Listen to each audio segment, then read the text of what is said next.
the reason I wanted to talk about it was just I feel that there needs to be some kind of clarification because there's so much in this, especially this last few years, where the idea of maybe truth, guidance, security, and clarity has been distorted to the idea of this, I must follow my emotional roadmap or my emotional compass. And the confusion of this thing resonates with me, this thing doesn't resonate with me, versus say this thing's espousing a strong emotional reaction from me versus this is not. Those are not the same experiences. Oh, I mean, it's because basically you're looking at a situation. Take intuition for example. Intuition seems to always get conflated with emotions and emotional reasoning.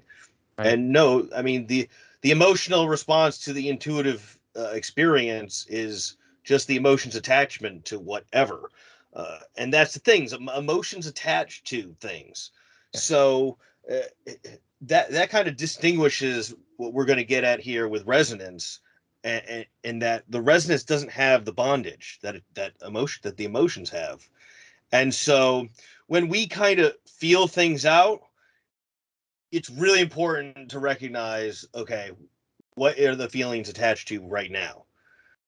And that to me is the best way to optimize emotional reasoning. But I still believe that it's a regressive way of understanding as opposed to resonance. And I think that when people do that, because you can see it sometimes where people make a lot of choices based on how strongly it makes a person feel. And I think that, when we talk about what is emotional reasoning, that isn't even very clear to a lot of people. Emotional reasoning isn't just how something makes a person feel, it's how strongly that feeling presents. So the idea that something is true because of the level of intensity is a distortion of one's own ability to perceive their reality, to develop understandings of what's going on in their circumstances, how to strategize, how to plan, who to trust, who to believe, who to listen to, and what is going on within their own narrative.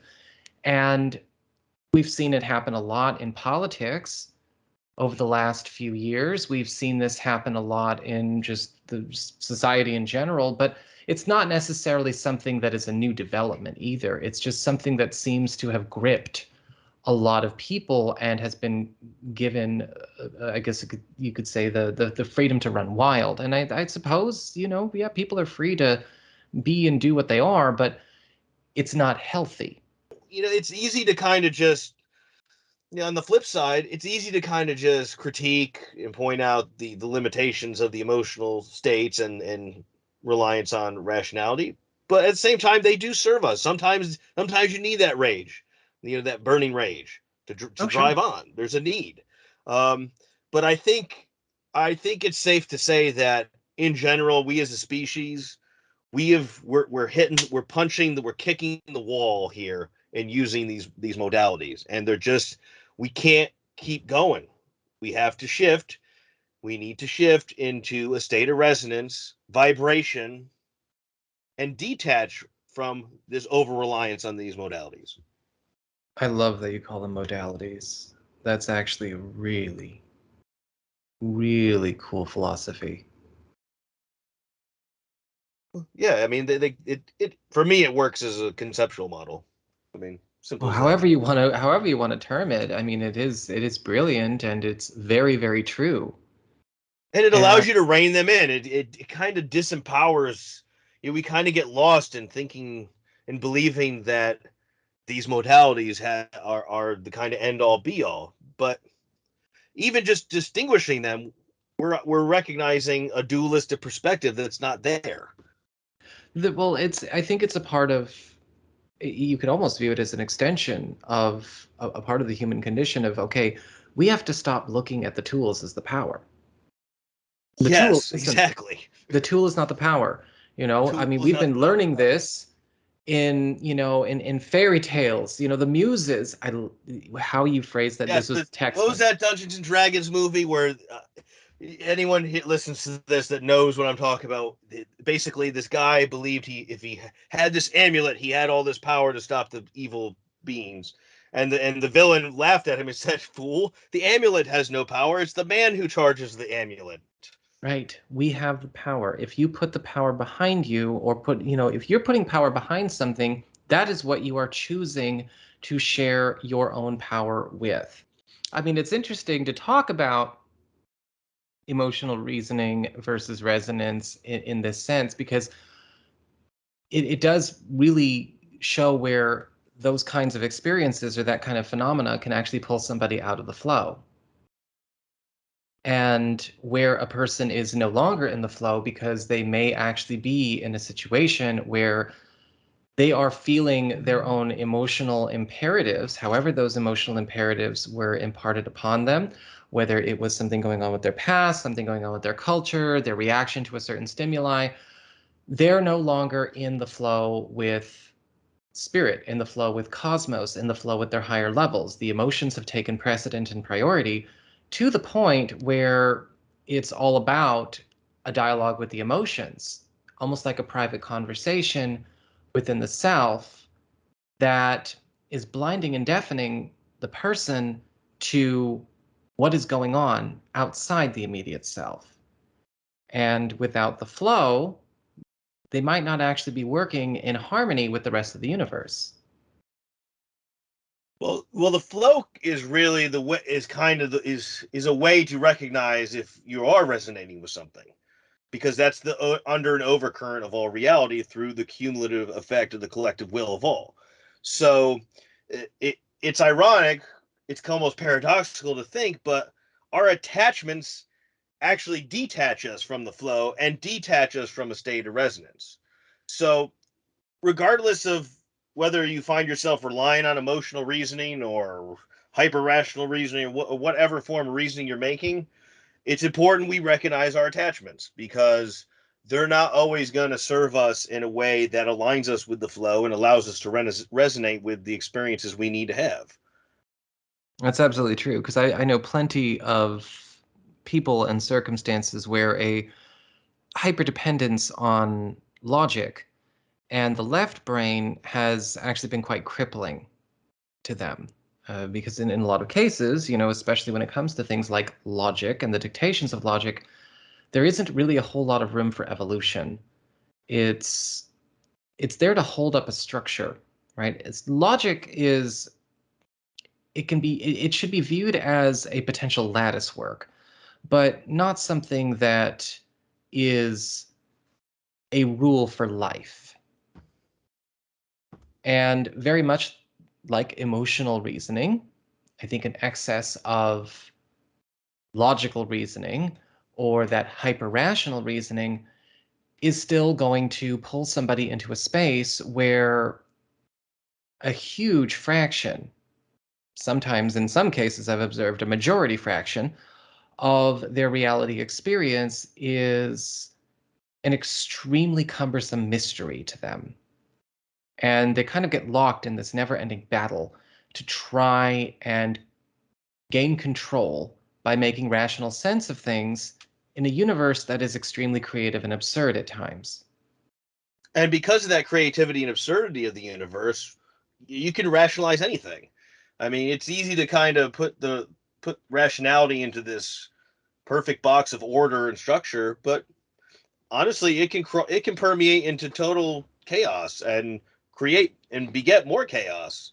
And again, your logical mind that we just desperately want to emphasize above all else, reason and rationality and logic and intellect above all else, it's still based on attachments. It's based on developed conceptual models that you've created over time. It's based on your experience, attachments to experiences, attachments to interpersonal experiences, and because those attachments, you are susceptible to being denied that resonance, that flow, that attunement to flow that's always available to you, but it becomes mitigated when you rely on things that are bound by attachments. Christoph said a very cool thing the other day. Dogma is the deferral of thought. And I find that to be applicable to both hyperrationality and hyperemotionality. Because both hyperemotionality and hyperrationality have this crippling dependence on everything in the environment, people, processes, systems, and occurrences, to conform to the scripts and the values and priorities of that philosophy or of said mentality.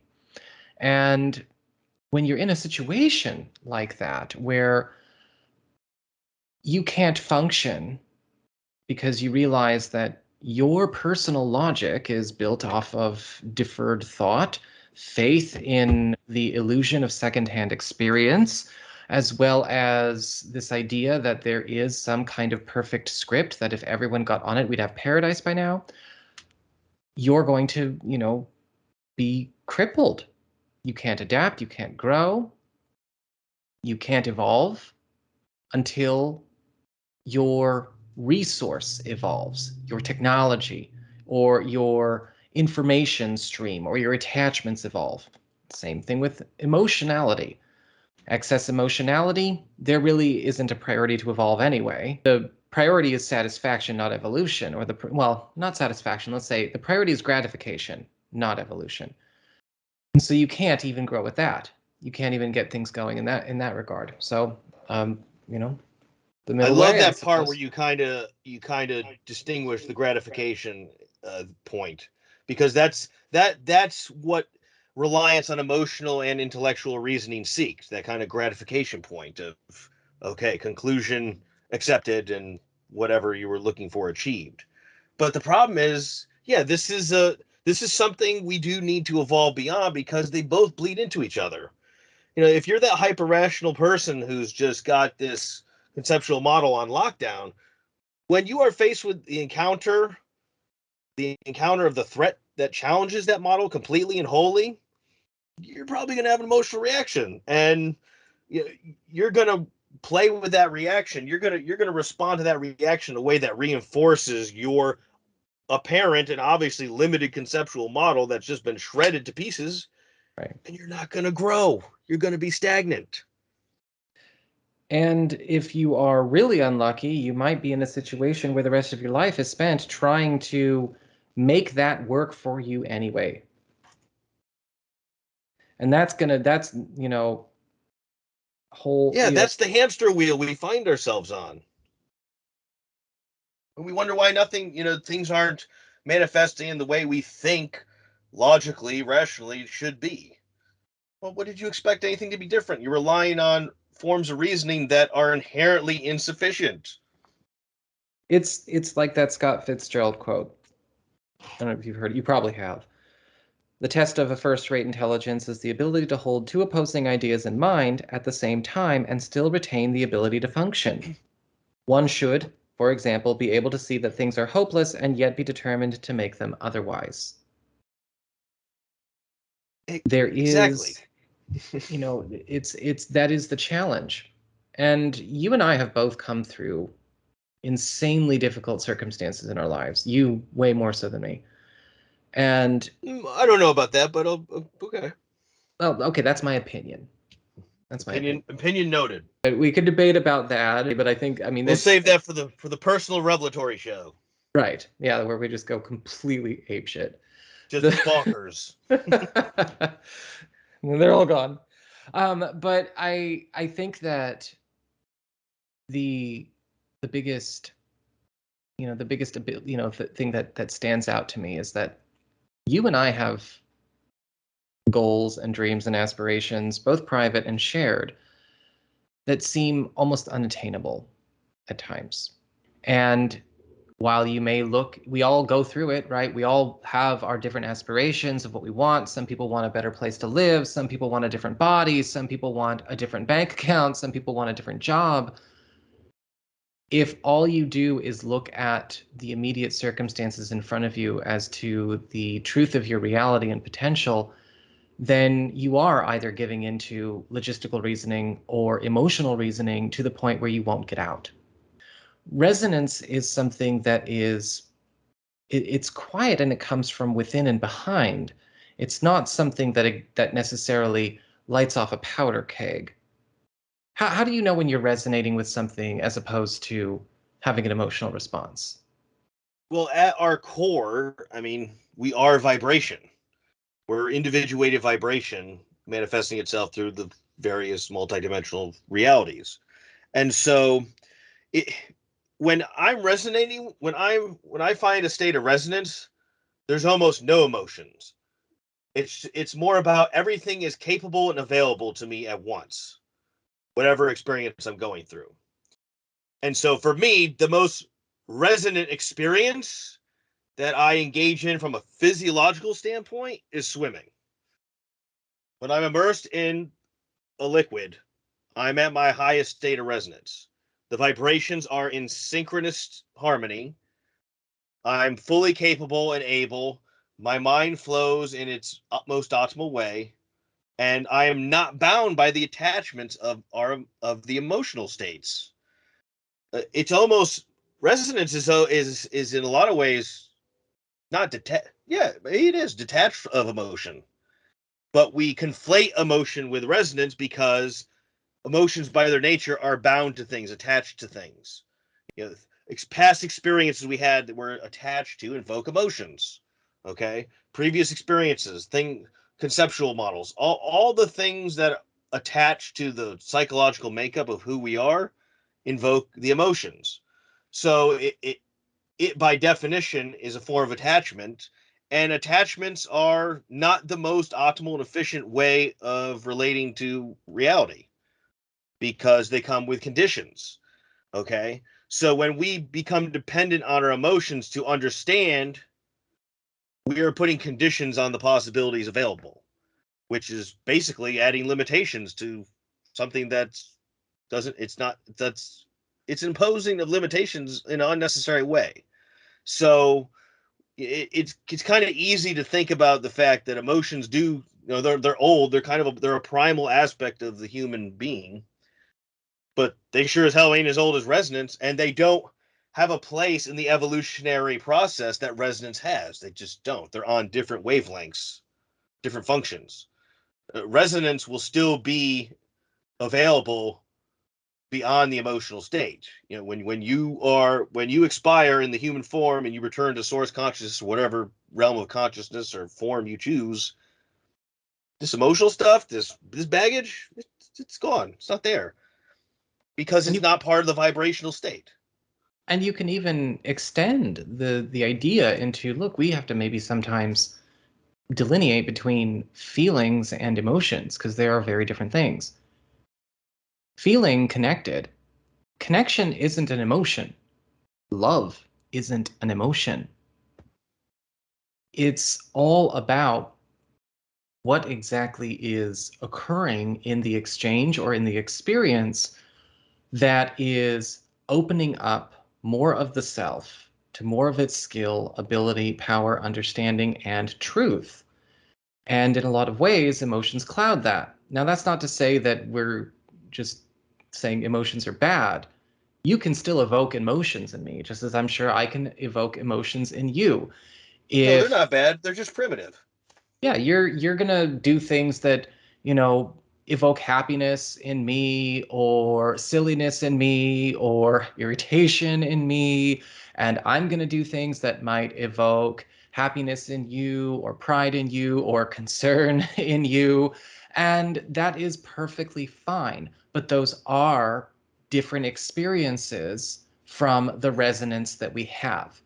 And so as we go through as a collective, as we go through, and as I watch people go through this, I just wish that I could find a way to convey that understanding that a strong emotional reaction or a strong emotional attachment is not indicative of a resonance. And how strongly a person feels or reacts to something is not indicative of how true a situation is. That may be something that confirms a personal narrative, but if that narrative is not true, if that narrative is distorted, or catastrophic, which is an extreme distortion, then it's going to lead that person to arrive at conclusions or choices for actions that are not serving in the highest interest of all concerned. Because it's simply a limited form of reasoning. You're drawing conclusions based on your own intrinsic experiences that you don't even have an answer for when they happen, but you are giving an answer for them without any other information. So that the key here with the emotional reasoning is really the reaction. You know, are you drawing a conclusion from the reaction? And I believe if conclusions derive from reactions, you're going to get yourself into trouble. It's a flawed, limited form of reasoning. You still, there needs, if reasoning, emotional reasoning works when it's coupled with the rest of the holistic process of reasoning. When you bring it with the reason, with the rational mind, with the higher self, with the lower selves, when it's all integrated, okay, then you are more likely to process and understand this in a way that's going to serve you. But that in itself isn't going to lead to a state of resonance, because those processes are attached to things. The rational mind is bound to specific cognitive processes, biochemistry, memories, etc., and so forth. Resonance is fundamental, and all of our forms of reasoning can fall short. And we need to check ourselves on that, because we get locked into thinking we know. No, we don't. We don't know. I want to thank you again for making the time, because I know that this is absolutely something that you have had to gouge time out of your schedule for, and I really appreciate it. And if you guys are ever looking for more content, remember we have been recording these for a good few months now. We've got a few longer episodes also available under the Integrative Mysticism playlist on my YouTube. So we're going to say goodnight. Thank you so much for dropping by. Any final thoughts, Rob? I just have to say, if resonance is an endeavor for which you wish to partake, check your attachments and detach.